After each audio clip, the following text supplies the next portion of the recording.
Hello guys,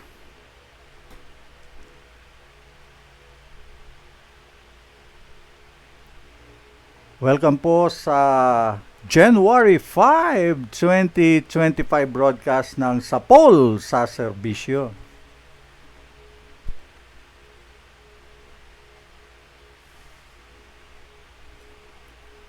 Ang number one radio show sa DWBL Radio na ngayon po ang inaabangan at pinapanood na broadcast sa Facebook Live Sapol sa Serbisyo.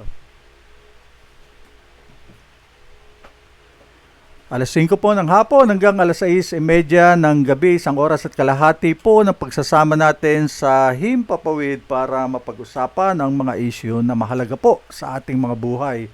At kung bago po kayo sa ating Facebook page, paki-like at paki-share lamang po ang ating broadcast at ganun din po sa ating YouTube channel. Please like, share, and follow at huwag mong kalimutan na pindutin ang bell button para po Sunday after Sunday ay ma-notify kayo sa ating broadcast sa Paul sa Serbisyo. Benji Murillo po bumabati sa inyo ng Happy New Year!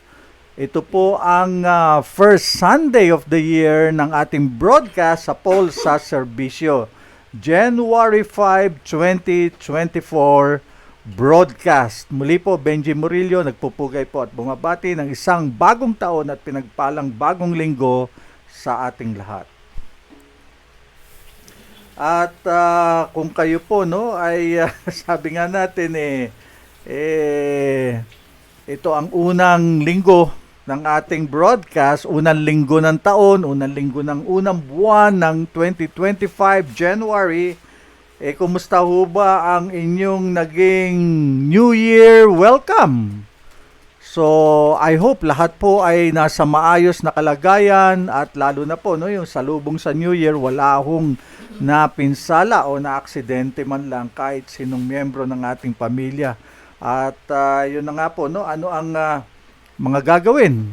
Last year po, nung huling broadcast natin, noong December, pinag-usapan nga natin kung ano-ano itong mga hula, Pero kaya sabi ko, wag ho tayo maniwala sa hula. Hula nga ho Yung manguhula, hindi nga niya mahulaan yung sarili niya. So, itong New Year, karamihan meron tayo mga New Year's resolution. So, ito ho tradisyon na. So ano ho ba yung inyong New Year's resolution? Wala akong masama sa New Year's resolution. Yung iba po, ang number one ewan ko, hindi ko pala nakita kung ano yung tawag nito, survey, pagdating sa New Year's resolution. Pero sa akin opinion, number one yung magpapayat. Ano po?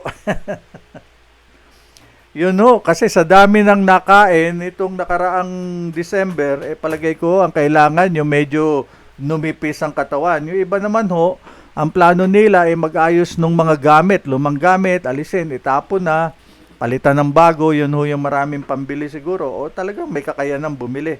Yung iba naman ang sabi nila, magpapakabait na raw po sila.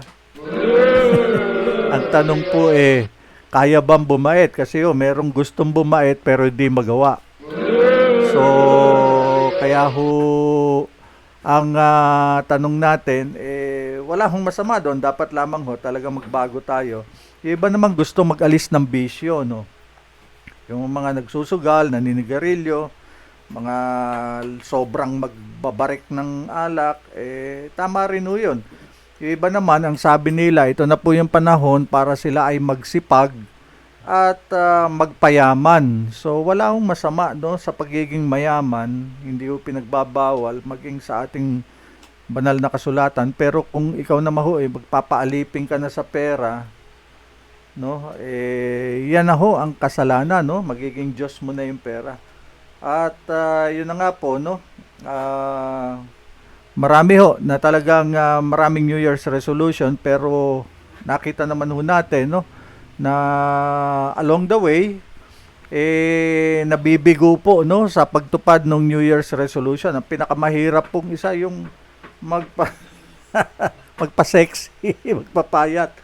So, again, good talaga pong ano no, we wish all the best no do sa mga may mga New Year's resolution. Kaya Happy New Year po muli 2025 sa ating lahat. At wag mo nating kalimutan ano, ipagdasal ho natin ang ating bayan, ang ating sarili no, na sa taong ito muli po no.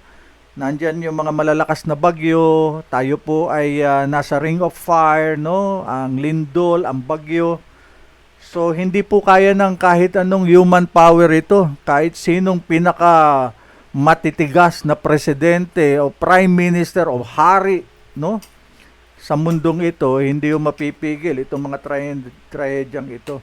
Ang kailangan po supreme power. Kailangan po talaga dasal sa Diyos, ano? Siya lang po ang magliligtas sa atin. So, again, so much for that introduction, ano? Pag-usapan ho natin ito hong ating bansa, ano, 2025. Pero bago po 'yan, ano? Medyo pahinga lang muna, no? Hindi naman pahinga totally kung hindi next week ho ang mga balita natin ano tungkol sa BJMP at BFP kasi po no matahimik naman po ang ating BJMP, ang Bureau of Fire, ginampanan naman ng tungkulin nila para sa kaligtasan ng mamamayan no, lalo na nung bagong taon talaga naman hong 24/7 itong dalawang ahensya nito kasama na ang AFP at PNP, ang Coast Guard ano. So patuloy lang po tayo no na panalangin na maging maayos ang ating bansa at ang ating mga buhay bilang mga Pilipino. At ito na nga po no, pag-usapan natin itong 2025, bagong taon, sabi nga nung iba, bagong buhay. Ayan po, no, sa screen natin, The Filipino Decides 2025. Kasi po, nung nakaraang linggo, huling yung December 29, binanggit na natin yung tungkol sa eleksyon, no? Ito po, dahil eleksyon na talaga. Ito pong buwan na to, magsisimula na po ang election ban, ano, sa mga, marami na, pag-hire, pag-appoint, pati sa baril, ano, marami hong mga pagbabawal na may nakaugnayan sa election 2025. Kaya po, no, ito ang mahalaga po na pag-usapan natin tuwi-tuwi na sa ating programa at magkaroon tayo ng voters education. Pipili na nga po tayo ng mga 12 senador. Sana naman nga mga bago lahat. Kasabay ho yung pagpili ng mga House of Representatives. Thieves ba? Ay nako. At saka ito hong ewan ko, pinakamagulong party list. Nandyan din yung mga probinsya, pipili tayo ng mga pinuno, ng mga syudad, ng mga munisipyo o bayan, at kasabay nga po yung Bangsamoro. So, again, ano ho ba ang mga predicted schedule, no? Sa 2025 sa ating bansa. Ito nga po, no, nilista natin yung iba base sa research ng Sapol Research Group. May 12 po, ito na yung Philippine General Election nga po, nagaganapin, no, na boboto tayo ng mga binanggit kong mga gustong magkaroon ng hanap buhay, gusto uling mabalik sa hanap buhay, at yung mga ginawa ng hanap buhay, ang politika para sa kanilang pamilya. Yan na po tayo, no. So, again, mga kasapul, ano, we voters will elect new members of the House of Representatives as well as the 12 new members of the Senate. Ewan ko, kung new members nga sana, mas maganda. Pero may mga re-electionist na mga matatanda na dyan, mga dinastiya, magkakapatid. Sabi ko nga, magkapatid sa labas. Meron pang, naku po, napuro kamag-anak. And this will be the first ever election for the Bangsamoro Parliament, ano, which will also be held on the same date, May 12, 2025 this year. At sa June po, no, ito pa rin, no, yung isa sa mga inaasahang schedule sa school year 2025-2026, plano po, itong plano ng DepEd na ibalik na muli, ang old school calendar. Mula po sa August, dahil maulan daw, kaya ginawang August, lalong umulan, lalong bumaha, ibabalik na po sa June. So ito na po tayo, wala hong permanente, puro testing, no? Trial and error. Ayan na po, babalik na naman tayo sa old, yung tinatawag na school calendar. So June po yan. Ngayon, sa December 1 po, ng taon ding ito, 2025, ay nakatakda pong ganapin ang isa na namang halalan. Kaya sabi ng COMELEC, teka muna, parang napakalapit, no? But anyway, yan po ang nakatadhana sa ating saligang batas na ang barangay at SK elections ay gaganapin po, no? Sa October 20, sa December 1, 2025 ng taong ito. So balit meron pong mga panukalang batas sa ating Kongreso at isa na nga dyan yung House Bill number 10344 na iniuurog na naman itong barangay and SK elections sa October 26, 2026 sa next year. So pending approval pa ito, but anyway, as per schedule, December 1, 2025. So yan po, no, para lang po alam natin kung ano po yung mga dapat maganap sa taong ito, no?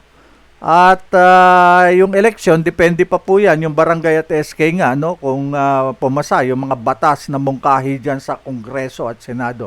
So ano naman ho yung mga TBD? Ibig sabihin, to be determined. Ito po, ang isa po, no, ay yung pong MRT3, Metro Rail Transit 3. Asan ba yan? Yung tumatakbo sa EDSA ay ibabalik na po, no, ng Metro Rail Corporation ang pangangasiwa nito sa national government, no? Upon the end of the build lease transfer contract ng MRT Corporation. So, madaling salita po, magtatapos na ang kontrata ng MRT3 Corporation, gobyerno na ang mga ngasiwa, at ito na naman ho tayo. Baka ito na naman mga under the table, mabibigay na naman ito sa isang concessionaire na pribado, itong itong nagpipinan sa trapo na oligarko, magkano na naman ang under the table. Yan po tayo Dapat itong mga vital installation na ito ay hinahawakan po ng gobyerno at pinangangasiwaan ng maganda. Yung PDIC nagkinunan pa rin ng pera para sa Maharlika. Saan na ba yung pera ng Maharlika? Ano na ba nangyari? Mahal kita. Ano ba yan nangyari na yan? Paghapon mahar kita. Mahar kita, Maharlika.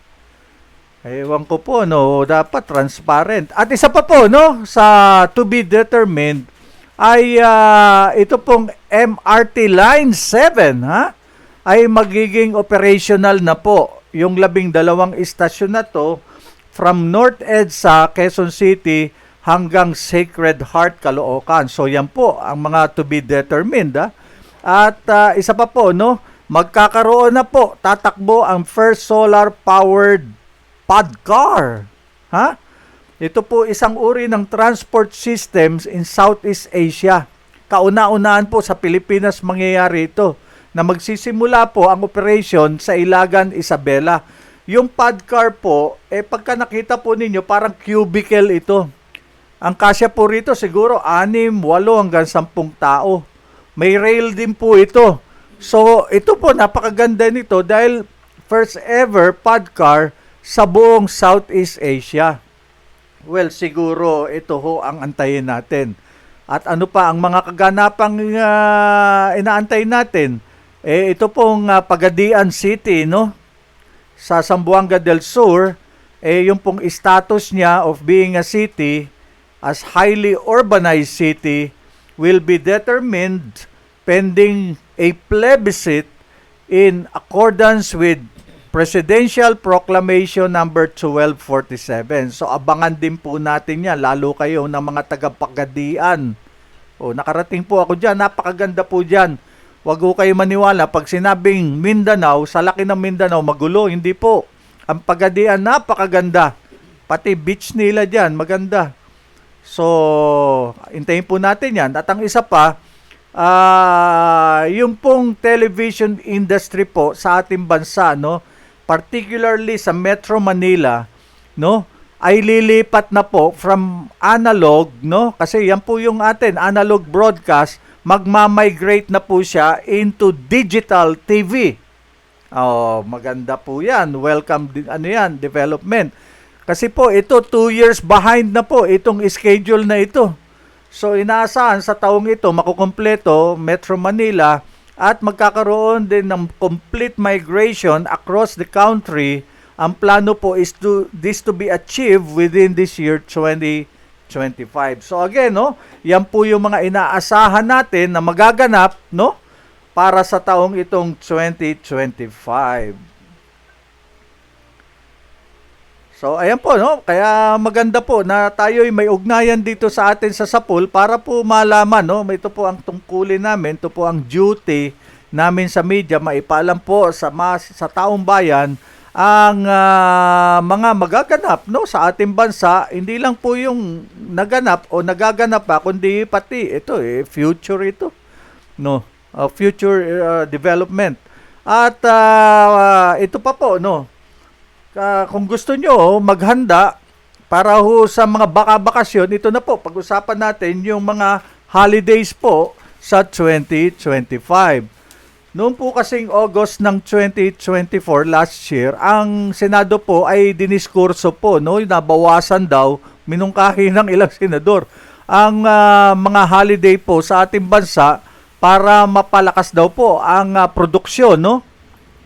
At ito nga ay actually po nabatikos itong mga senador na ito ng ilang kritiko dahil sabi ho nila, bakit pinapakialaman itong mga holidays na ito, no?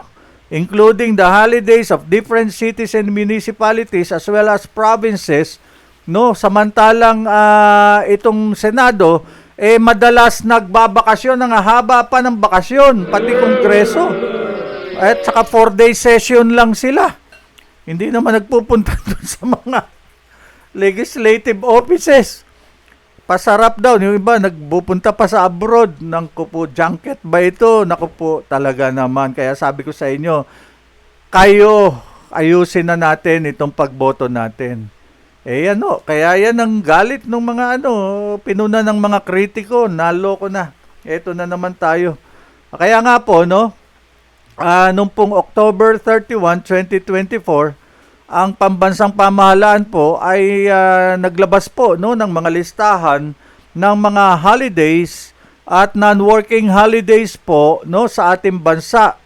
At ito po ay ayon sa proclamation, presidential proclamation na nilagdaan ng Pangulo, yung Presidential Proclamation number 727 series of 2024 na naglalaman po ng pangkalahatang listahan, na kung saan nga po dito, no, ito yung kontrobersya nung 2024 po, hindi dineklarang holiday yung People Power Revolution Anniversary nung 1986. Kaya po nabatikos ang administrasyon ni Bongbong Marcos dahil ba napatalsik ang ama niya, tinanggal niya. Ngayon po, kaya ito yung sinasabi natin, kung yung school opening, ibabalik. Ngayon, ito, People Power, ibabalik din. So, ibinabalik po ngayong 2025 ang People Power, no? Pero, ano po siya, dinideclare as, non-working, no? I hope I am correct, Dinideclare siya na special working day yung People Power. So mababalik siya ngayong 2025. So isa pa rin po, no? Bukod diyan, yung pong October 31, no? Ito po yung araw bago po yung November 1, of course, na All Saints Day. sinasama na po ito, no, na holiday na po ito, no, non-working holiday. Kasama na rin yung, pero yung November 2 po, hindi, may pasok na po. So, dito pa rin, no, sa Presidential Proclamation 729 Series of 2024, dineklara rin yung July 27, ha? Markahan po ninyo yan, na special non-working day in commemoration of the founding anniversary of the Iglesia ni Cristo. So, ito na naman po tayo. So, paano po yung ibang mga relihiyon na malalaki rin? Anong special? Again, nothing against the INC, ha? Kasi po, sana all, sabi nung iba.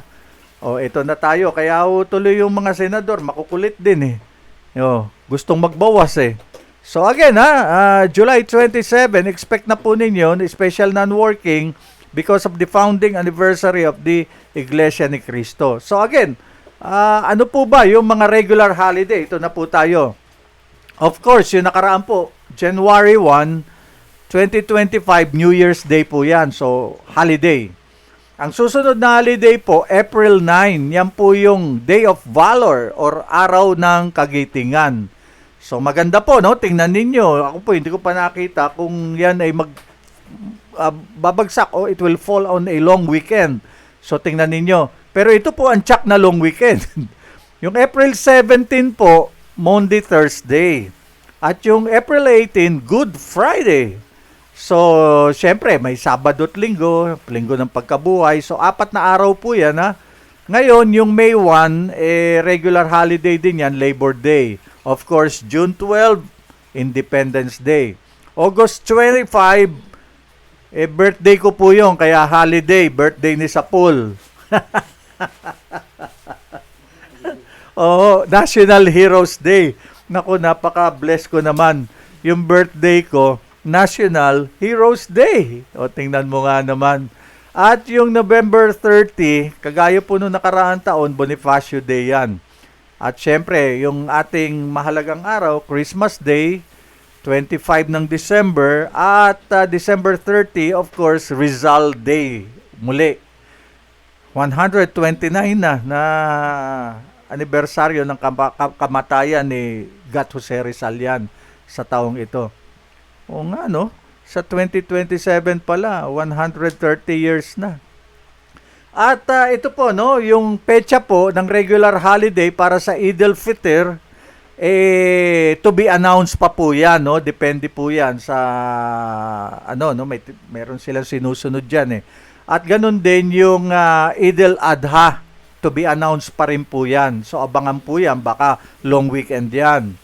At yung mga special non-working holidays po, of course, ito nga, no, abangan ninyo yung tinalakay natin nung huling linggo ng 2024 tungkol po sa Chinese New Year. Kung He Wachai, yan na naman tayo. January 29 po. Yan po ang start ng Year of the Wooden Snake.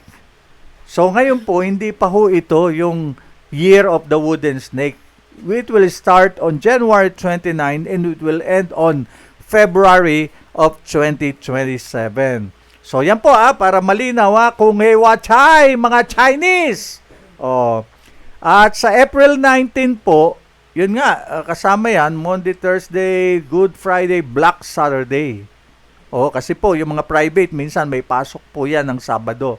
At nabanggit ko kanina, no, yung through Proclamation 729, yung pong founding anniversary ng Iglesia ni Cristo which will fall on July 27. At August 21, yan naman po ang Ninoy Aquino Day. So, special non-working po yan, ha?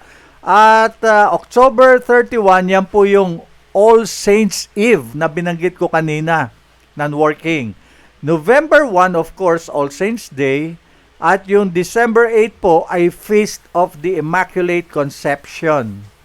At syempre po, yung Christmas Eve, no, non-working na rin po yan, declared na December 24 this year, 2025. At per the proclamation, again, December 31, the Eve of New Year, is another non-working holiday. Last day of the year 2025. Oh, napakabilis po ah. Kaya nga 360 days na lang, bagong taon na naman. Ganyan po kabilis ang panahon. Aminin po natin, ang pagtanda hindi ho maiwasan. No? Ito po, kita nyo, kanina lang tayo nagkwekwentuhan. Anong oras na? Alas 5:25 na ng hapon. O isipin ninyo yun, napakabilis ho talaga ng oras. At yun na nga po, no, dagdag ko na lamang, ibinalik na uli yung People Power Revolution Anniversary, February 25 ng taong ito. Next month po yan. So, special working day po yan, no? Kaya may pasok po. So, again, mga kasapol, ano, patuloy ho na pag-uusapan natin ito hong magaganap na 2025 national and local elections. Hindi po biro ito, no? Dahil po nagpapasweldo po ang taong bayan sa mga mananalo na mga kandidato sa eleksyon na ito sa May 12. At sana nga po, no, yung mga boboto natin, mga bagong kandidato, dahil mas lamang po na magsisilbi ito sa ating bayan kaysa mga traditional politician, no, na ginawa ng hanap buhay, no, itong ating politika, itong ating gobyerno. Ayan po, makikita po ninyo, no to political dynasty. Si daddy, si mami, si kuya, si ate, si bunso, yung isa baka si uncle pa yun, si auntie, nandyan na, si lolo, si lola, ha? Pati yung mga bayaw, hipag, no? Nasa mga consanguinity, affinity, lahat na. Fat dynasty. Ayan po, ang katotohanan sa ating mga muka na patuloy, lumalago, lumalaki itong mga dinastiyang ito na naging hanap buhay na nila. Iba dyan, di naman nakatapos mag-aral eh. Di ba? Totoo naman.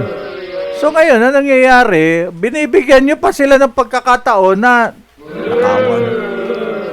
Wala naman Nagpatuloy tayo naghirap, sila nagsiyaman. Ayan po, ang political dynasty. So again, baka sabihin ninyo, linggo-linggo, naririnig namin sa iyo yan, Mr. Sapul. Alam po ninyo, talaga dapat natin itong pag-usapan na linggo-linggo, kung pwede nga lang, araw-araw. Dahil ito po ang problema natin. Tayo po ang nagiging dahilan kung bakit po umaabuso itong mga politikong ito. Bakit ba dumami na sila dyan? Angkan-angkan na sila. Ha? At ito na ngayon, nagpapalakas ng puwersa po ito. No, isipin ninyo, tatakbo sila mula kung Senado, Kongreso, yung mababang kapulungan, may mga governor pa, may mayor pa, no? May konsehal pa, ha? Pagkatapos may party list pa sila. Sila na. Ha? Wala na. Sila na talaga. 'Di ba? Di wow, sobra. Sobra na po. So ito, persa ito na magagamit nila dahil lahat ito nag-aambisyon ng pinakamataas na pwesto. No, pag nakasilip ito ng pagkakataon, kukunin nila ang presidency. So yan po talaga ang katotohanan, mga kasapul, ano? So tayo okay lang sa iba, pero ito na po ang kapahamakan ng ating bansa, no? Na mga trapo pa karamihan diyan. So muli po, no? Ito pong bakanting pwesto na pinag-aagaw-agawan ay may total na 18,271 positions po ito.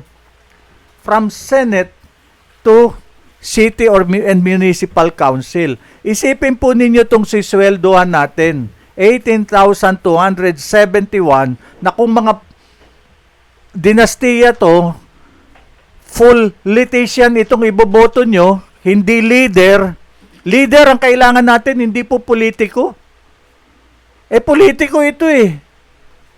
Dynasty, political dynasty nga. No?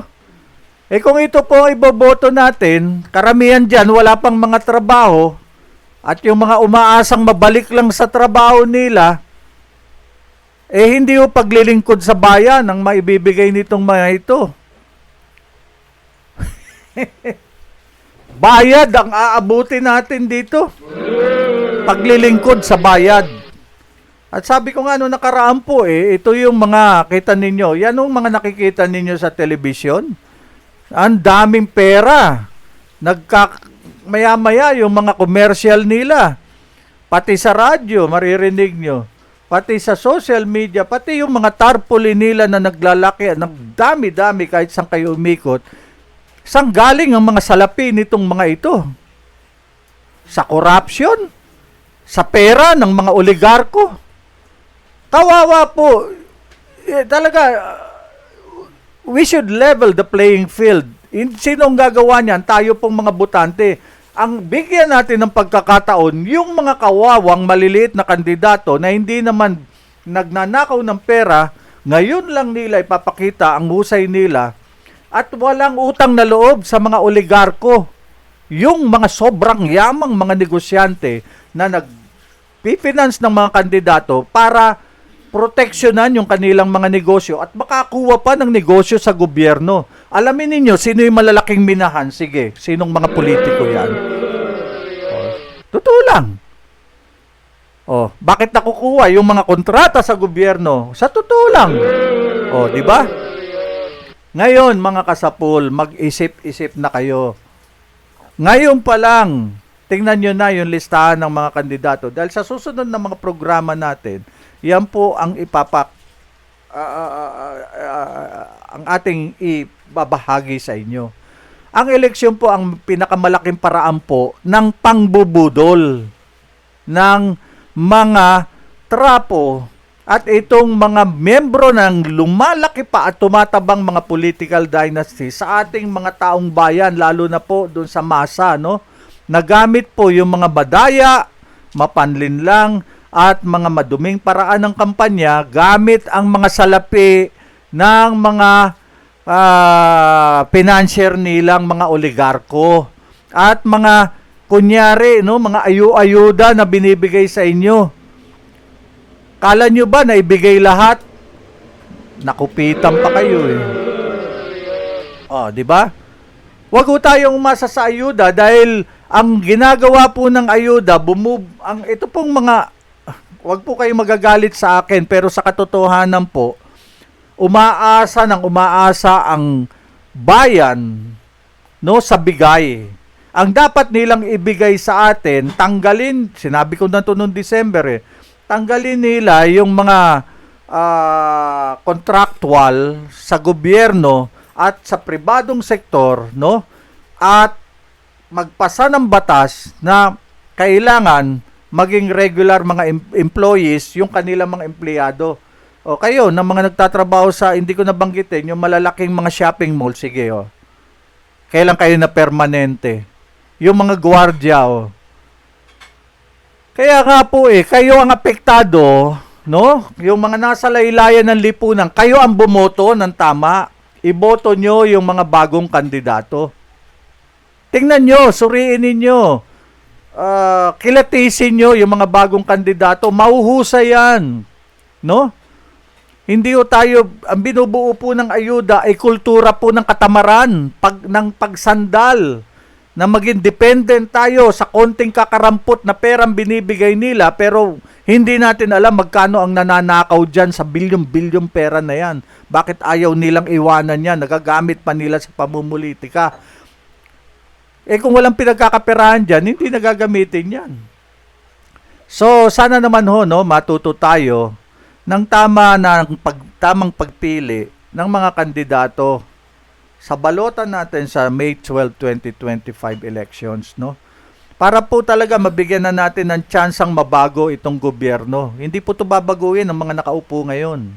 So, ang mga posisyong paglalabanan po, isipin ninyo, no? Binanggit ko kanina, 18,271. 12 senador, etong mga party list na panggulo na ito, no? Ewan ko. Alam po ninyo yung mga party list, nung ako po ay nagko-cover ng Kongreso, no? Matagal na po yan, panahon pa ni Mitra, ni Speaker Mitra. Ang mga party list po talaga, kinakatawan nila yung yung mga ano, yung mga marginalized sector, no? Yung mga talagang mga veteran group, yung yung mga PWD, no? Women's group, no? Yun ang mga kinakatawan nila, pero ngayon ewan ko, Supreme Court na yan unless there is a law that will be passed, no, to really correct the system. Ang mga representative po 254, 82 governors, ganun din yung vice governor, 792 yung board members. Isipin ninyo yan, may board member pa. 149 po yung mga mayors, city mayors, vice mayors, di ba? Municipal mayors, yung city councilors 1,582, habang 1,493 po yung mga town vice mayors. Yung mga councilors 11,948 at 32 members po diyan sa BARM, ano, yung Bangsamoro Autonomous Region for in Muslim Mindanao. At meron pa rin pong mga kinatawan yung BARM, ano, 40 BARM party list representatives. Isipin nyo, party list pa rin. So again, mga kasapul, ano, patuloy po. Kung hindi ninyo o nalilimutan natin, papaalala lang po ng sapul, yung utang po ng ating bansang mahal na Pilipinas, umabot na po sa record high na 6.35 trillion pesos o 16.35 trillion pesos. At yun na nga po, no? Ito po yung umaabot sa halos 275 billion US dollars, ano, as of October 2024. So dito po mag-isip-isip na tayo, no? Dahil kung talagang solusyon itong mga trapo at political dynasty at itong mga sikat na binoboto ninyo paulit-ulit at mga bumibili ng boto nyo, sana po, no, hindi na umabot sa ganito kalaki ang utang ng ating bansa at hindi nasolusyonan itong inflation, no?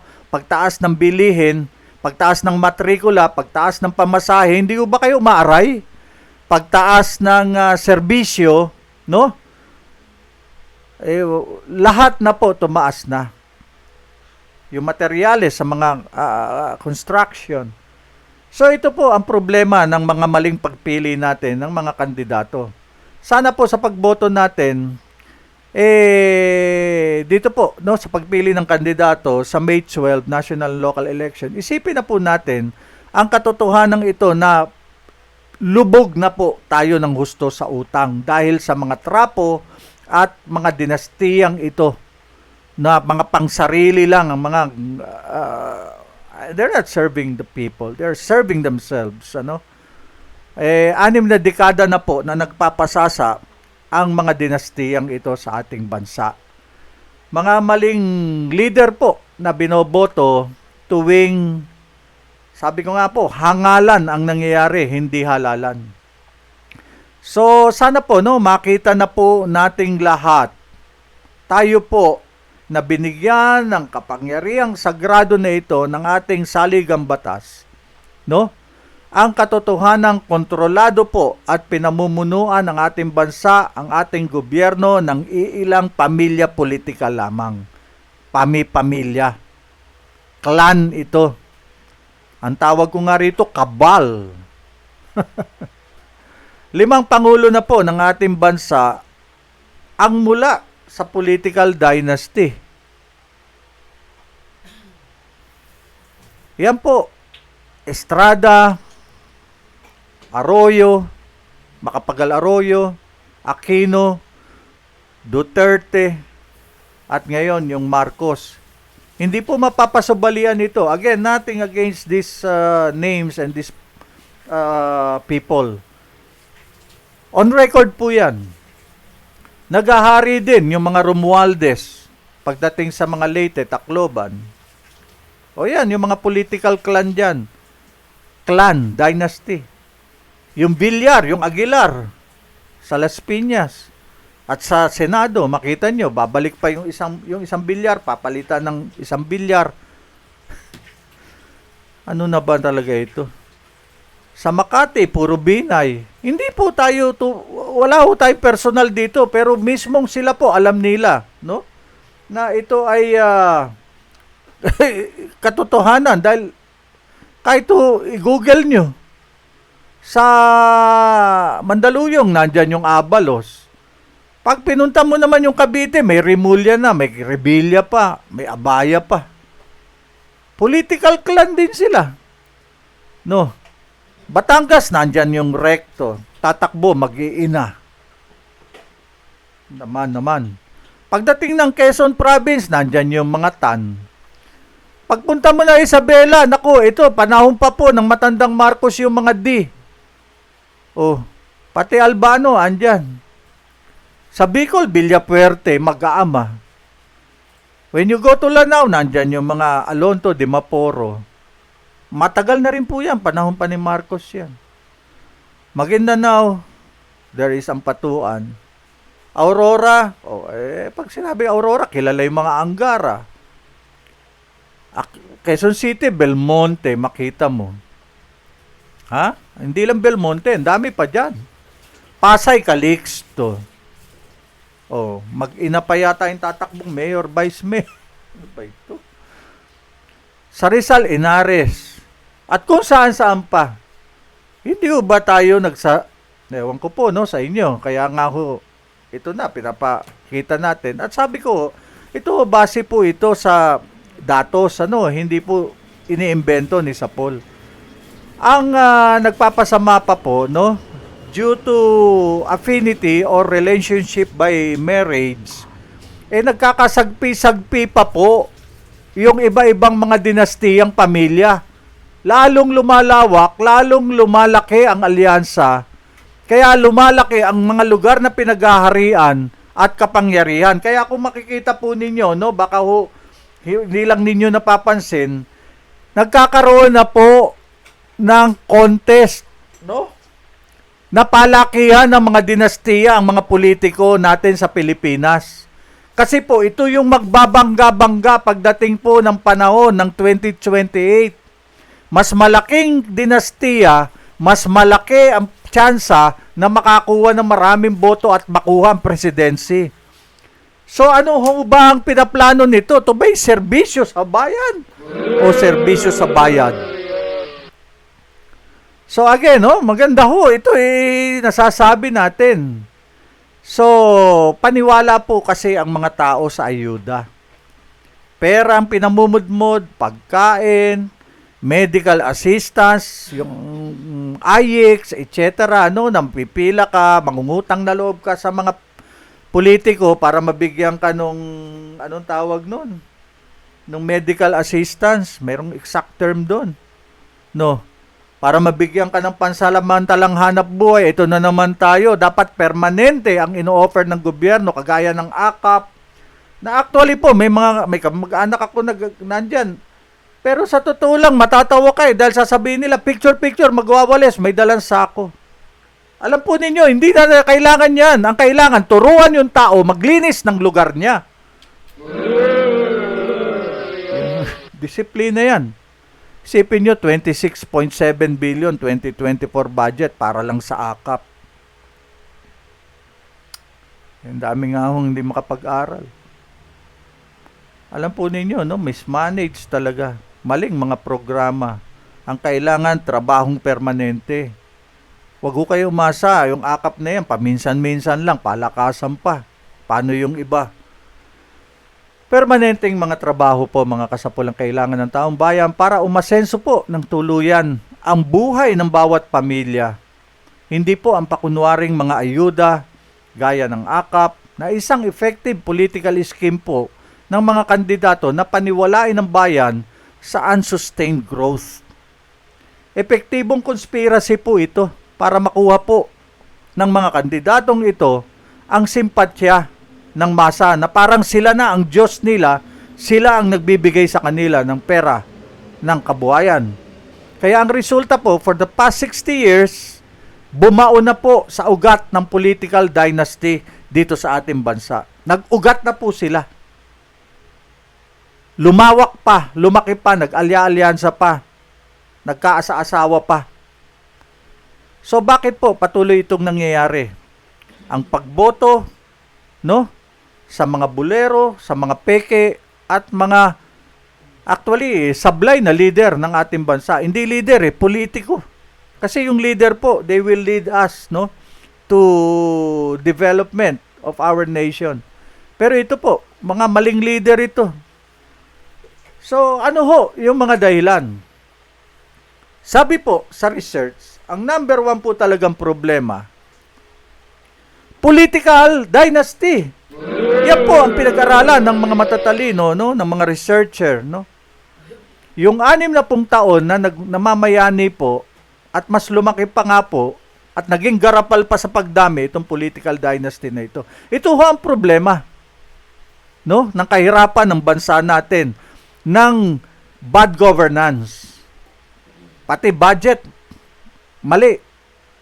So yan po, based on the research, ito ang madaming salapi ng mga kandidato na sabi ko na maaga pa nangangampanya na sa television, daming pera pambayad ng ads, no?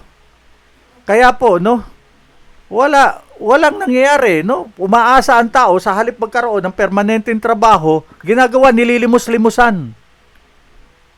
Kontento na ba kayo ron? Sa paabot-abot sa inyo, habang buhay hanggang anak ninyo, o isang magandang permanenteng trabaho ang ibigay sa mga taong bayan para ho talagang makita na uunlad tayo. Hindi tayo uunlad dyan. Binibisyo pa nga yan eh. Oh. So ang kailangan natin, magandang buhay, permanenteng trabaho, sapat na edukasyon, libre hanggang kolehiyo, magpatayo ng maraming ospital, hindi yung pinamimigay na at talagang magkaroon ng mga legacy. Wala akong natutupad eh. Boto tayo ng boto ng mali eh. Masyado kayong gusto nyo yung mga sikat, magaganda, mga pogi. O, tomgo inaabot natin. At pangalawa po, based on the research is populism. Ito po yung, sabi nga natin, ano, yung mga kilala, sikat, na mga mukha at pangalan sa politika na lagi na nandyan simula pa noon hanggang ngayon, na sabi nila, sila raw ang bayani ng masa. Sila ang pag-asa ng inapi. Sila ang mga aahon sa mga laylayan sa lipunan. Wala namang natupad. Naghirap pa tayo lalo. Dumami ang magsabing naghihirap na pamilya. Actually yun, epektibo ito dahil ginagawa na pong showbiz ngayon ng ang politika. Yung mga politiko, ginagawa ng showbiz yung politika. Hindi kagaya nung araw, kailangan talaga mga statesman ang nandyan, ang mga kumakandidato, ang iboboto. No? Ngayon, showbiz na. Ha? Kaya, ito yung mga iniidolo, sila yung mga binoboto ng dumadaming naghihirap na Pilipino, dumadaming walang trabahong Pilipino, dumadaming Pilipinong kumakalamang sikmura, salat sa kinakailangang edukasyon at mga kaalaman sa buhay. Habang nagkakaroon po tayo ng mga mangmang, lalo pong tumatalab itong mga panluloko na ito ng mga politikong dinastiyang ito. Alam nyo, pag ang isang lugar, kita nyo doon yung mga lugar-lugar malayo sa Southern Philippines, di ba? Nadedenggoy sila ng mga peking Diyos-Diyosan doon. Pati yung mga babae, anak nila, binibigay nila doon sa kinikilala nilang peking Diyos nila para gamitin yung mga anak nila at nabibless para, anong klase yun? Kasi nga, kamangmangan. Sorry to say it. At ikatlo po, base sa research, ano, ang problema po ay media influence. Kaya po dito, baliktad po tayo. No? Yung social media, sabi nga natin, merong social media craze na dito na loloko-loko yung masa, Ito po yung mabisang paraan ngayon. Mag-ingat kayo na ginagamit ito ng mga full litigians, no? Mga trapos, mga dinastiya, no? Kasama po yung ilang mga mainstream media na rin para makuha po ang public perception impact. Impacto ho ang nangyayari. Gamit po nila dito yung mga misinformation campaign, yung mga sensationalism. Kasama na yung mga paninira, yung trolls, yung mga banat sa kalabang. Kaya ako po, hindi ako nanonood eh. Marami nagpapasa-pasa sa akin. Hindi ko pinapanood yun. Alam po ninyo, no? Mabuti pa, magbasa tayo ng Biblia. We can gain wisdom in reading the Word of God. Doon po, makikilala natin sarili natin kung ano pati ang dapat nating gawin. So ito po, no? Kaya itong mga trolls na ito, itong mga misinformation campaign, sensationalism through the social media, ito po ang nakakalikha ng public opinion na pinapaniwalaan ng mga madaling maniwala ng mga botante, no? Na suportahan yung mga kandidato base sa emotional appeals. Yung mga kinakawawa, ano yung dating nila ron, yung inaapi na sisimpatyahan. Kaysa gamitin yung informed choices natin. Wala na, nadadala ka ng simpatya. Do not be driven by emotion, be driven by wisdom. Informed choice. Wasto o tamang kaalaman para mamili ng tamang kandidato. Wala na, ibasura ang trapo, ibasura ang political dynasty ng mga miyembro nito. At pang-apat po, sabi sa research, yung pong socio-economic factors. Ito daw po ang malaking factor, lalo na po, no, sa mga botante. Ang masa po o yung marginalized sector, itong mga nasa laylayan ng lipunan, ang kasalukuyang mga pangangailangan nila ang ginagamit ng mga trapo na ito at political dynasty na ito. Doon sila inaatake yung kanilang sikmura, no, yung kahirapan, yung mga tulong, ayuda na hindi naman ikayayaman. Patawarin ninyo ko, pero yung iba po dyan, ginagamit pag natanggap na sa pagsusugal, pagbibisyo. Pagkatapos, magbebenta ng boto, magiinuman, hindi pa nakabili ng ulam ng pamilya. Kaysa isipin yung pinaka pangmatagalang pakinabang sa pagpili ng matinong kandidato, ibebenta pa yung boto. Binenta nyo na rin ang mga anak ninyo at kaapu-apuhan ninyo. Ikalima, voters education. That is the main reason why we are keep on discussing this in Sapol sa Serbisyo. This issue on the 2025 May 12 national elections. Ito po ang ginagawa natin, ang comprehensive voter education na dapat piliin natin ang mga alternatibong kandidato ngayon. Ito na po, ipakita natin ang pag-iimagsik natin sa pamamagitan ng pagboto. Tama na, enough for the trapos, enough for the political dynasty. Dahil hindi nila aalisin yan pag nanalo sila uli. Tayo ang mag-alis niyan sa May 12, 2025 election sa ating balota. Bigyan sila, no, yung mga alternatibong kandidato ng pagkakataon na manalo para mabigyan ng tsansa ang tunay na hinahanap nating pagbabago at matinong gobyerno. Isentro ang pagpili sa plataforma ng mga kandidato sa moralidad at mga record ng mga kandidato, no? Kung sila ay namahala na sa kanilang mga pribadong pamumuhay o sila man ay nanungkulan na rin dati sa gobyerno, educational at moral background, kapabilidad na kampanan ng kanilang tinatakbuhang tungkulin.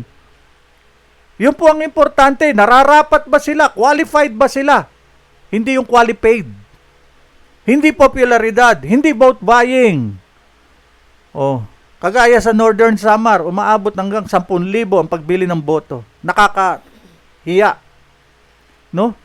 Kaya nananatiling mahirap ang lalawigan ng Samar, ang Bicol, ang buong Pilipinas.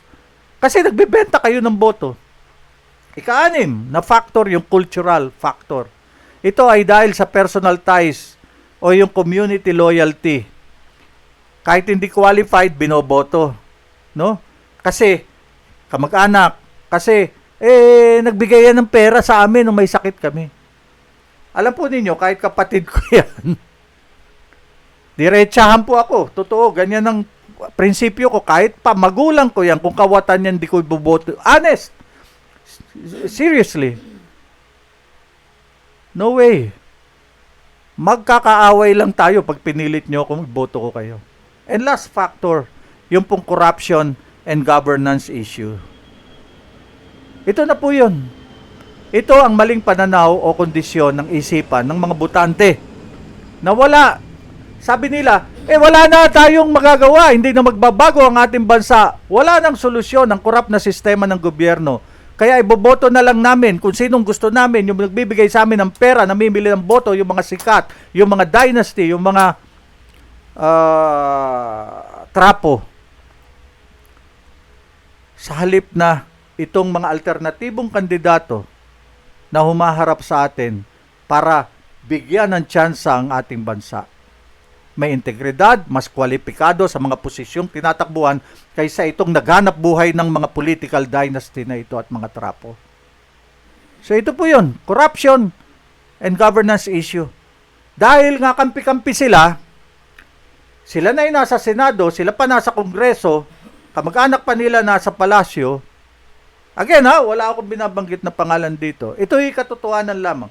Mayroon pang mayor, yung vice mayor, anak niya pa o kapatid niya yung mayor, may mga konsehal pa sila. So, nasan ang check and balance? Sino ang magbabantay kanino? Pag nagsabuatan, sabi ko nga, conspiracy ito, wala na. Ubos ang kaba ng yaman. Tapos bibigyan ka lang ng ayuda. Hindi ho tayo aasenso sa ayuda. Sila ang yayaman dyan. So, kung hindi po natin gagamitin ng wasto, tayo pong mga botante, ang mahalagang kapangyarihang ito, the right of suffrage na binibigay sa atin, ng ating saligang batas, mas lalala na po, itong problema ng kahirapan, itong paglobo ng ating utang, itong problema sa edukasyon, problema ng mga may sakit na namamatay na lang, hindi nakakita ng doktor sa mga malalayong lugar, at yung mga PGH na umaawas po, hindi na makatanggap ng pasyente, ilalala pa po itong mga problemang mga ito sa ating bansa. Lalala pa po ang nakawan sa ating gobyerno. So again, May 12, 2025 national and local elections. Nasa ating kamay po, mga kasapol, ang simula ng tunay na pagbabago sa pamamagitan po na pag-uumpisa na ibasura ang salot na dinastiya, politikal, at ang salot na trapo na yumaman na po sa salapi ng taong bayan. Sana ho ay matuto na po tayo, mga kababayan.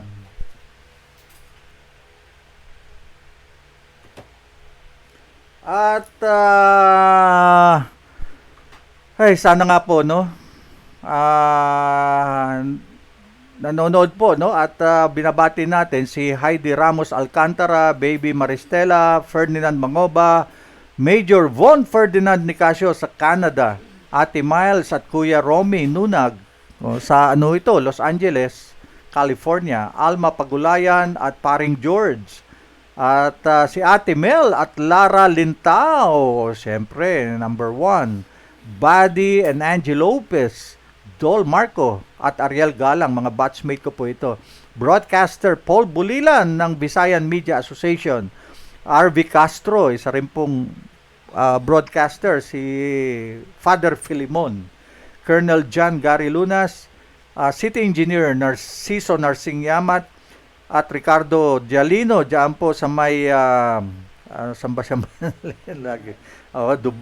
Brunei, at si Noel Navarez, nakabalik na ba ng Singapore, Adela Zamora, at pagaling ka Ate Adela, ito po isang veteran journalist, Kuya Bong at Ate Yoli Garcia, My love will see you through, Teddy Batica, Colonel Agapito Pitts Nacario ng BFP Rapi, Lieutenant General Luis Soralta Poracan at Lieutenant General Ariel Barayuga, at Dante Husay, at ang Mamay Bido at Nanay Feli Gonzales na talaga nanonood sa atin dyan sa Baguio City. At si Leia Harapa Solidum ng Victory Christian Fellowship diyan po sa Taft. So binabati natin. So again, maganda po na tayo ay laging napapaalalahanan, itong pagboto natin, crucial po ito. Crucial itong 2025 May 12 election na ito o elections. Napaka-crucial po dahil kung ano po ang kalalabasan nito, yan po ang mangyayari, sa 2028 elections. So be careful, mag-ingat po, mag-isip, at ito nga sinasabi natin, ako po ibabasura, noon ko pa naman ginagawa yan eh. Tandaan po ninyo, huwag nyo sabihin na isa lang naman yung boto ko. Bahala na sila. No, every vote counts. Every vote counts. Every vote is sacred. Huwag ho ninyo sabihin yan. Pumunta po tayo, lalo na po yung mga senior, Sama nyo na po si tatay, si inay, si lolo, si lola. Punta na po tayo, maaga pa. Kasi po, ang alam ko ngayon, 6:00 pa lang, magbubukas na ang mga voting precinct para po mas aga po, mahaba ang botohan. Huwag na po tayo magpatangha-tanghali, magpahapon-hapon. Huwag na tayo magantay na naman, benta nyo yung boto nyo, binenta nyo na yung kaluluwa nyo, ilang beses na, tubusin nyo na sa pagboto ng mga bagong kandidato. So, yun lamang po muli, dito sa Sapol. At binabati rin natin, January 5, mga magbe-birthday. Binati natin kanina si Heidi Ramos, birthday niya pala, January 5. Ngayon birthday mo pala, Heidi Ramos Alcantara. At si Jinky Inyon Ditching, Chris Ilaw Quinto, January 7 naman po. At si Mara Mocho Villegas, kasama ito si Sik Kadapan. Sir Ebeng, Kuya Ebeng. Birthday niyo pala sa January 8. Happy birthday. At ang inaanak ko namin na nasa Australia, si Ryan Manelili Laksa, kasama si Gemma Celetaria, January 9 naman ang birthday. At si Mike Pasya at Jennifer Gula, kasama si Zerimon Tabios, January 10. At si Jedina Maristela de Villa, January 11. So, happy birthday po sa lahat ng mga may birthday. At muli, pagbati kay Lieutenant General Alan Iral at sa current chief ng BJMP na si Major General Ruel S. Rivera at lahat po ng mga general dyan sa Bureau of Jail, General Montalvo, General Rinco Montaos, General Nimeño, General Rocamora, General Moreno at General Orero. So magandang hapon po, o gabi na pala, sa kanila. At 6:00 na, pasado, isipin nyo ang oras, 6:02. At ganun din, minabati natin si Baby Aguilar Nava, Adela Zamora, Susan Amoroso, Chando Moralios, at Cedric Igbuhay. At yun na nga po, nandito pala sa Pilipinas si Tony Antonio, ang publisher po ng Filipino Star News Michigan, na aking dating editor dyan sa Manila Bulletin, Tony Antonio. Hopefully magkita-kita tayo this coming days. At ang mga Navas family, Tom and David Maristela, Noel Makatangay Percolesa, at ang Iris Batch 82 of course, at ang MLQ Section 87, pati yung MLQ Yuklan. Nga pala, hindi na ako nakakabisita dun sa ating At si Arlene Villegas Pailano, Tia Renita Laruga, Vanji Flynn, sila Ilya, Tia Doring sa Canada, Vines Vizcara, Edwin Sandagon and family, Fort Mangoba, Nani De La Quir, Benson Rasek, General Manuel, Colonel Crosby Gumowang, at Colonel Johnny Marsan Reyes, at si Dr. Connie Marcaida, at si Mama Lilia ng Love of Lilia Nature's Farm, si Heidi, at ganun din si photographer Chris De Guzman, At si Ichi Jaime, binabati rin natin. Ed Barredo sa California, Samuel Francisco, Gabby Gabriel, Bernie Phony Bernal, Bernie Gabriel, ano? At syempre si classmate, batchmate Ed Imperial. At binabati rin natin si Jerry Samson Soriano. Oo, thank you ha. At si Rolly Sibayan sa England, paring Rolly. At si paring Tito Ringor sa Philippine Embassy po sa Libya. Raul Rosales, Arnel Mendoza, Noli Cayetano, Noel Cayetano at Jumbat Hanuse Chua. William Alcantara, no, at ang Alcantara family. Team Jenlin, of course, Ma'am Grace, at si Nabua Councilor Ruben Guevara Biaris III, sila General Ruben Biaris ng PESA, at si Nabua, si mayoralty candidate. I-interviewin po natin yan, ano, si General Jerry Biaris. At ganun din po si John Lucas, at ito si Renante RJ Harubel, at si Marjorie Mahusay. Nasa na ba siya? Sa abroad At si Richmond Beltran and Sheila Beltran, ano, sa Olympia, Washington. At interviewin din natin to ang candidate for Vice Mayor ng Macalelon, si Councilor Dan Ilaw, at ang kanyang asawa, no, si Ate Weng, magandang gabi po. At si Padre Burgos Quezon Councilor Ian Ilaw. Ayan. So, magandang gabi. At ito po, no, dahil bagong taon po, no, let's welcome the new year with full of hope.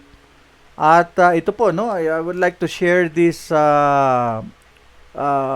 word, no, of God to everyone.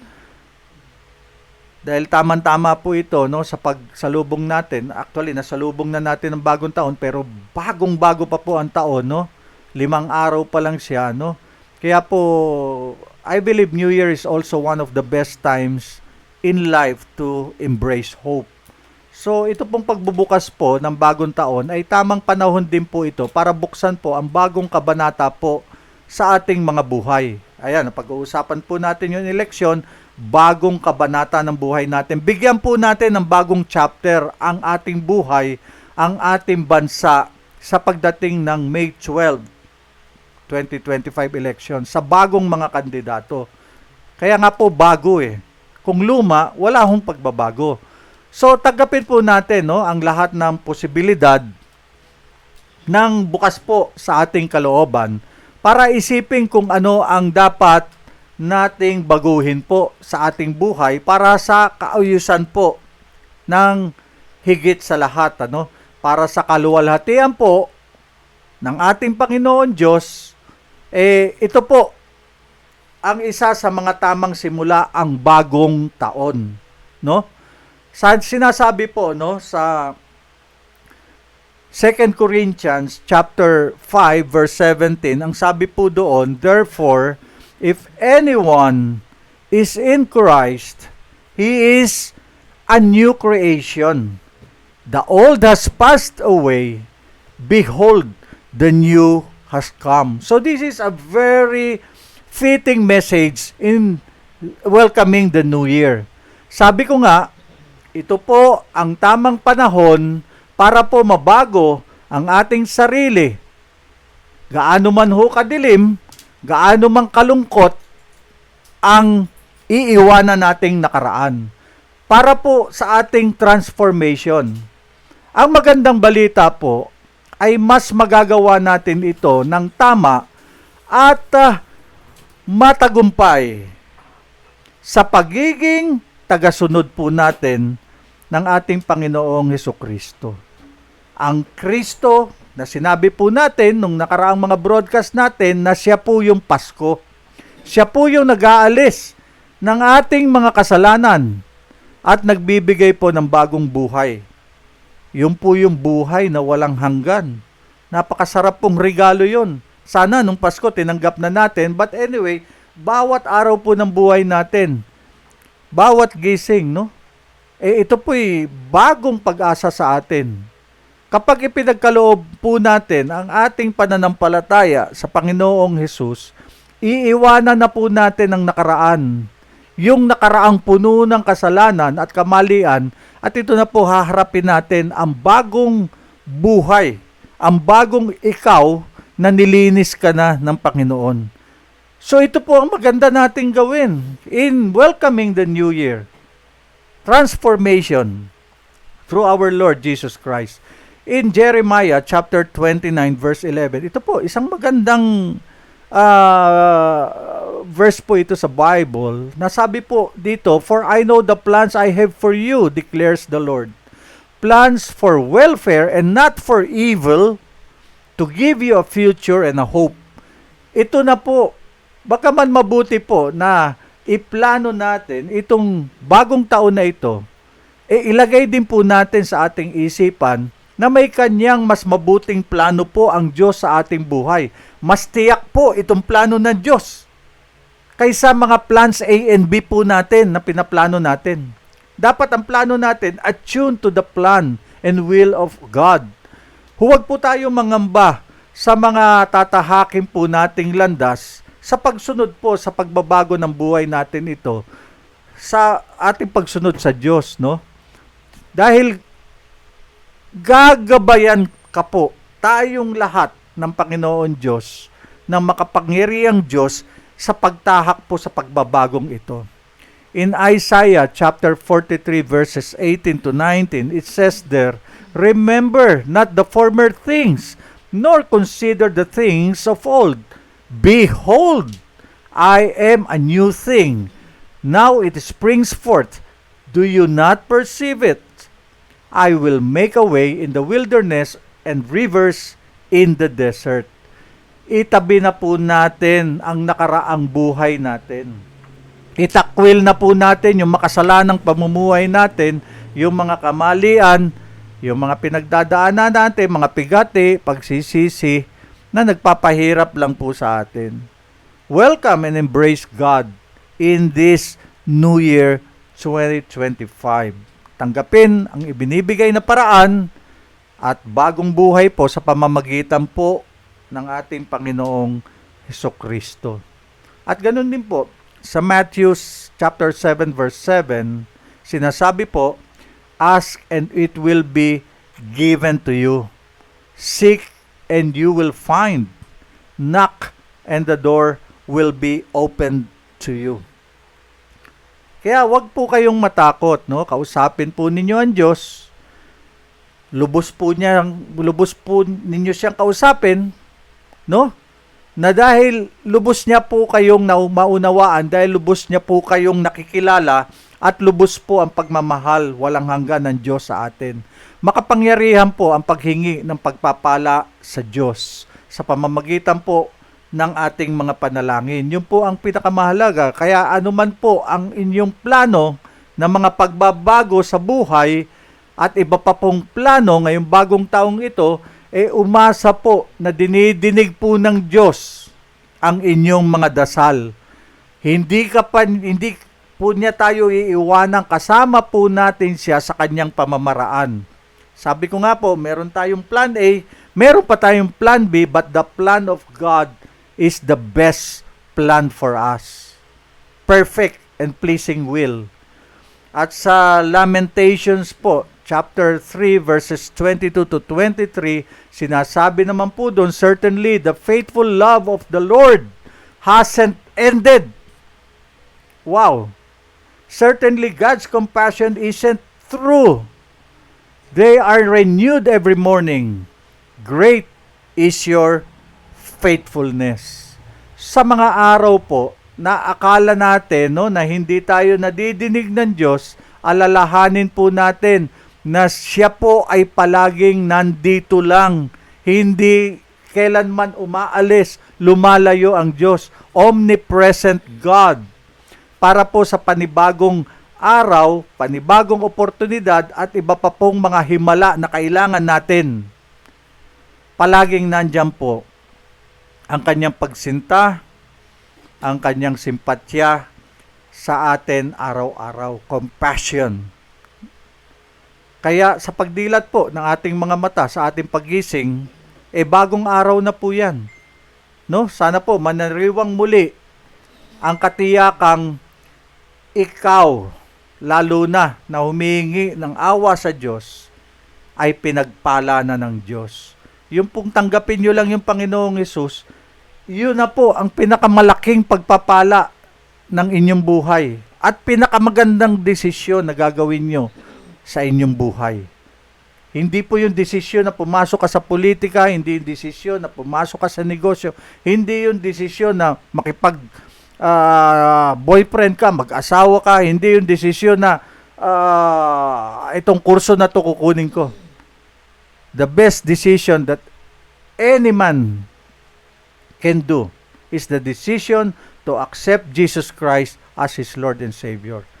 Lahat po ng makukuha natin sa mundong ito, katanyagan, kayamanan, kasikatan, malilimutan po yan. Isang lapida ka lang at hindi mo madadala lahat yan sa kabilang buhay. Hindi mo magiging passes yan sa Panginoon Diyos para sabihin mo, God, may master, may doctorate ako. God, I'm the richest man on earth. God, I achieved this, I achieved that. I am an achiever. Hindi po yun ang passes. Ang passes po si Jesus Christ. So yun po, sabi sa Job chapter 8 verse 7, although your former state was ordinary, your future will be extraordinary through our Lord Jesus Christ. Yun po ang pangako. Di po ba? Napakaganda po itong sinishare natin na balita. Sabi ko nga po, ang balita po na pinakamahalaga, yung balita, good news from the Bible, dahil hindi po napapanis. Yung pong eleksyon, pagtapos ng May 12, 2025, panis na po yung balita na yan. Di mo pwede sabihin, nanalo si ganito. Alam na nga eh. Pero ang balita po ng banal na kasulatan ng Holy Gospel, alam po ninyo, no? This has been preached for so long time ago. Pero pagka naririnig po natin, tingnan ninyo, bagong-bago, sariwa, ang sarap pakinggan. Di po ba? The good news. The gospel of God. Ulitin ko po, ang sabi doon, although your former state was ordinary, kung ang dati mong katayuan, paka-ordinaryo mo, pero itong hinaharap, no? Magiging isang extraordinary ka na. Isipin mo, ang sarap no? From ordinary guy to extraordinary guy. Dahil lang po sa Panginoong Hesukristo. So, may hihigit pa ba para sa'yo kung nakatanggap ka na sa Panginoong Hesus? Nilikha tayo ng natatangi ng Panginoon na siniguro na lahat tayong mga anak niya ay merong mga potensyal. Kaya tayo po, ikaw, tayong lahat ay mas madaming tsansa po sa pag-unlad sa mga aspeto ng buhay. Lalo na po, no, pag pinag-uusapan yung relasyon natin sa Diyos. Sa pamamagitan po ng Holy Spirit, pakinggan po natin ang Diyos dahil gagawin po niyang katangi-tangi ang ating pagkatao, ang ating sarili. Gagawin niya tayong extraordinary. In Philippians chapter 4 verse 13, sinasabi naman po doon, I can endure all things through the power of the one who gives me strength. So, ito po, makinig po tayo. Hindi po garantiya ang New Year, no? Para otomatiko po gumanda na yung buhay natin. Mali pong paniniwala o perception yan o belief. Dahil hindi po ito magiging kumpleto nang wala pong pagsubok sa buhay natin. Ganun pa man po, no? Magiging payapa sa paniwalang bibigyan tayo ng mahal na Panginoon Diyos ng kalakasan na harapin po natin at pagtanggumpayan po ang lahat ng pagsubok na yan na wala akong imposibleng kakayanin natin dahil po kay Kristo. Kaya po sa Romans chapter 8 verse 18, ang sabi doon, the sufferings of these present times are not worth comparing to the glory that is to be revealed to us. Lahat po, no? Ito po ang katiyakan ng tunay na pag-asa sa kaluwalhatian po o glory ng Diyos na magaganap po ang magandang sandali ng ating buhay nalulusaw sa lahat ng mga nagdaang pasakit at paghihirap natin. Kaya sige lang po, magpatuloy po tayo sa pagsulong, dala po ang pananampalataya at pananalig po natin sa Diyos. Dito po sa mundong ito, wala pong katapusan ang mga pasakit, no? Ang mga pagsubok, trials and tribulation. Dahil mundo po ito ng kasalanan, mga kasapol, no? Ito po ay mundo ng kasalanan. Kaya nga dinala ang Panginoong Hesukristo rito para po ugasan ng mga kasalanan na yan at lahat ng tumanggap sa Kanya hindi na po makakaranas nito, no?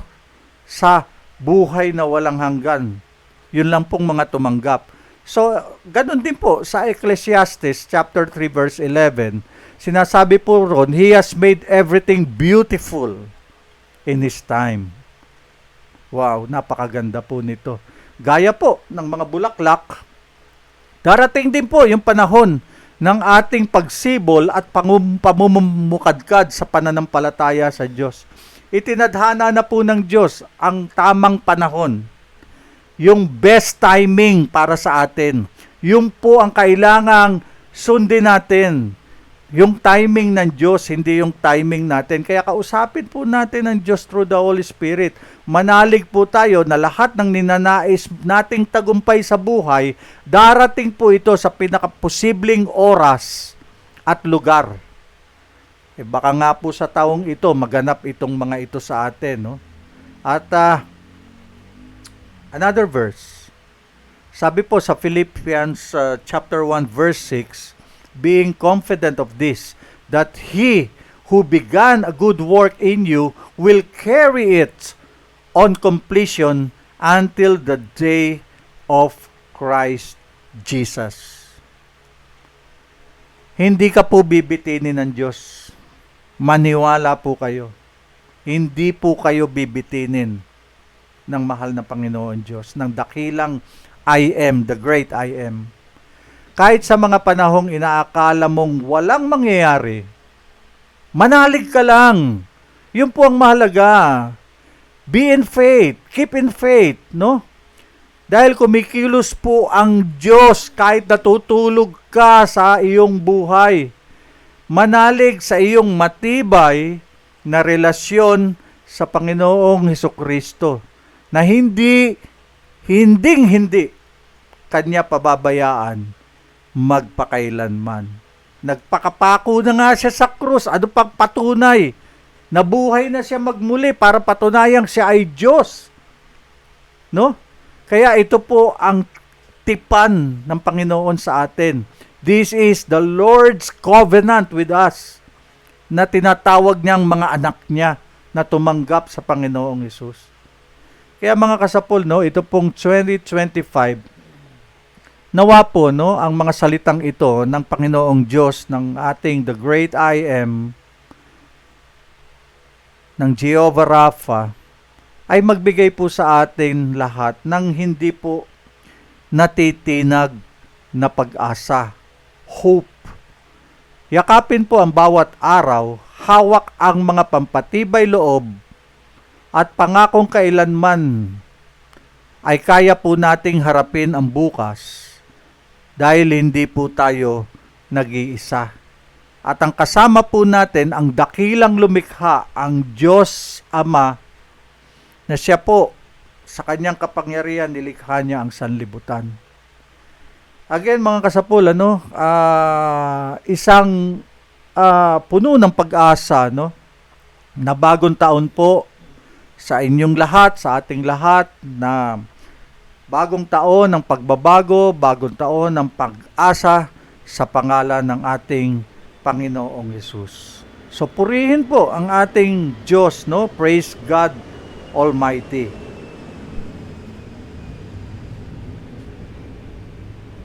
At lahat po, no, ng ating mga tinalakay ngayon, na mga paksa, no, pati po itong mahalagang balita na ito, no, na share natin from the gospel, ay hatid po sa atin ng Yamshi Hotel and Restaurant. Diyan po, no, Caliraya Lakeview sa may Lumban, Laguna, no, na hanapin niyo lang po si Kapitana Cheryl Yamshi Litada. Opo, siya po ang kapitana diyan. So, para makapag-relax, no? Actually po, no, ako iniimbitahan diyan ilang beses na. Baka ito pong year na ito, nandiyan na kami, no? At hati din sa atin ng Jerry Optical ni Jerry Soriano. Nandiyan po sila, no, sa may Quiapo lamang. Dalawa na po ang clinic nila diyan. So, kontakin lamang po 0916-509-4238 Jerry Soriano. Pwede nyo tawagan, pwede nyo i-text. O, nasa Facebook din po, Jerry Optical. At ng magaling na pintor, ano, si Freddy Luna Cruz. Pastel, oil. So, kayo, kung anong gusto nyo, charcoal. So, ayan po, no, kung gusto nyo, yung unang pamilya sa kanya po, nagpapagawa ng mga portrait. So, Freddy Luna Cruz po. Ito po ay apo mismo ni Juan Luna. Andiyan po yung mga number niya. Madali pong kontakin. At nasa, ano rin yan, nasa Facebook. So, mga kasapol, ano, muli po, no, isang pinagpalang bagong taon po sa ating lahat. At muli po, no, tayo ay magkaroon ng pag-asa, no, dito sa bagong taon na ito. At ang pag-asa na yan ay makakamtan natin, ano, sa pamamagitan ng ating Panginoong Jesucristo. So again, maraming salamat po sa unang broadcast natin. January 5, 2025, dito po sa Paul sa Serbisyo. Paki-share po ang ating broadcast nang marami po ang makapanood nito. Lalo na po, no, yung pagbabahagi natin ng salita ng Diyos. Muli po, no, sabi nga ni My Love Will See You Through, Teddy Batica. See you again next Sunday. God bless us all and God bless the Philippines. Maraming salamat po.